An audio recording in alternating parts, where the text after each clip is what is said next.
Don't forget. Please like, comment and subscribe.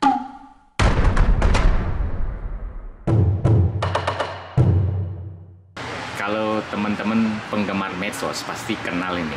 Salah satu yang ngetop selain Deddy Corbuzier ya Pak ya.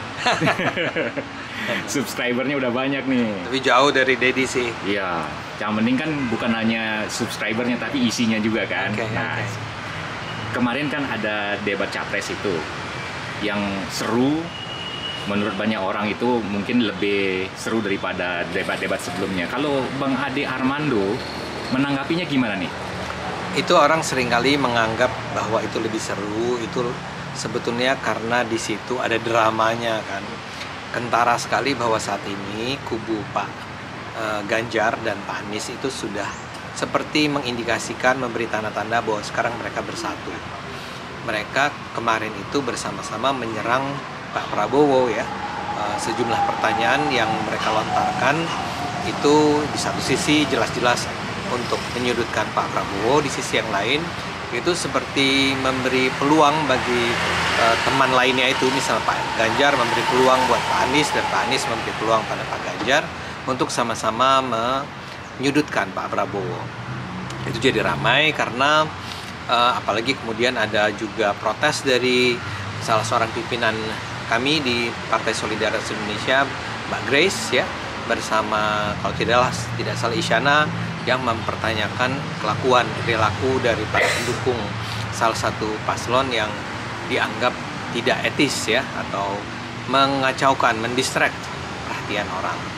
Nah itu sendiri yang menjadi sesuatu yang membedakan pertemuan ketiga ini dengan yang pertama dan kedua.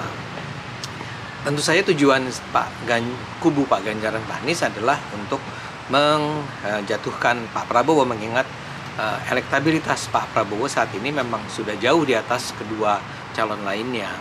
Tapi saya khawatir, atau saya harapkan, atau saya percaya gaya semacam itu justru menimbulkan antipati terhadap Pak Ganjar dan Pak Anies. Orang justru menjadi lebih bersimpati kepada Pak Prabowo, terutama juga karena Pak Prabowo tidak memberikan respons keras langsung ya.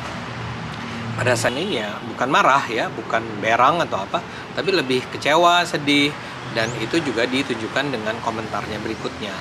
Nah itu sendiri semua memang menimbulkan drama di saat peristiwa itu berlangsung, tapi kemudian kalau kita lihat apa yang terjadi sesudahnya, itu justru hasilnya counterproduktif buat Pak Ganjar dan Pak Anies, karena ada begitu banyak netizen yang membuat adegan-adegan ketika mereka bersedih, ketika melihat Pak Prabowo sangat disudutkan dengan cara yang tidak pantas, memberikan komentar-komentar yang kuat ya Pak Prabowo, kami bersamamu, begitu ya. Itu semua menjadikan acara kemarin itu nampak sangat istimewa dibandingkan acara-acara lainnya. Apakah itu bisa disebut blunder ya buat kubunya Anies maupun kubunya Ganjar ya?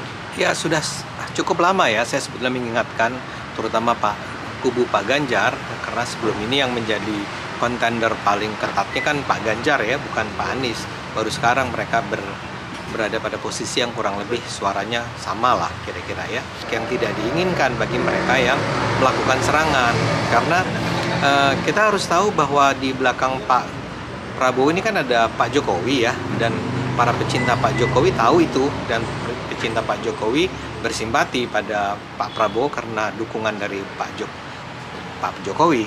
Nah, kalau Pak Prabowo diserang terus-terusan dan juga kemudian disinggung-singgung keterkaitannya dengan Gibran yang adalah anak dari Pak Jokowi, atau disinggung-singgung soal Pak Jokowi sendiri, itu semua akan menimbulkan rasa ketidaknyamanan di kalangan masyarakat, sehingga masyarakat justru akan bersimpati kepada Pak Prabowo.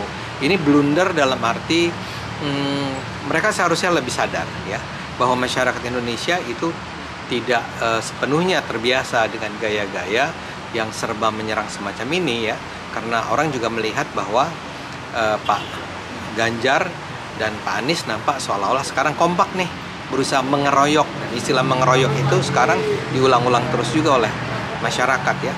Jadi ini blunder yang semestinya bisa diantisipasi sebelumnya.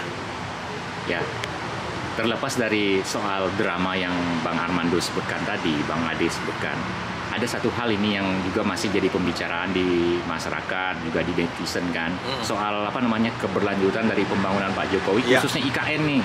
Kan gitu, Anies Baswedan itu kan menolak nih IKN dilanjutkan, Ganjar Pranowo siap melanjutkan, Pak Prabowo juga gitu. Tapi kalau Bang Ade melihat, dia terlepas dari Anies nih, mungkin bisa Bang Ade elaborasi, yang benar-benar siap melanjutkan IKN ini Ganjar atau Pak Prabowo nih, Pak? Jelas yang lebih dekat dengan Pak Jokowi adalah orang yang salah satu pihak yang paling berinisiatif dalam pembangunan IKN kan, ya.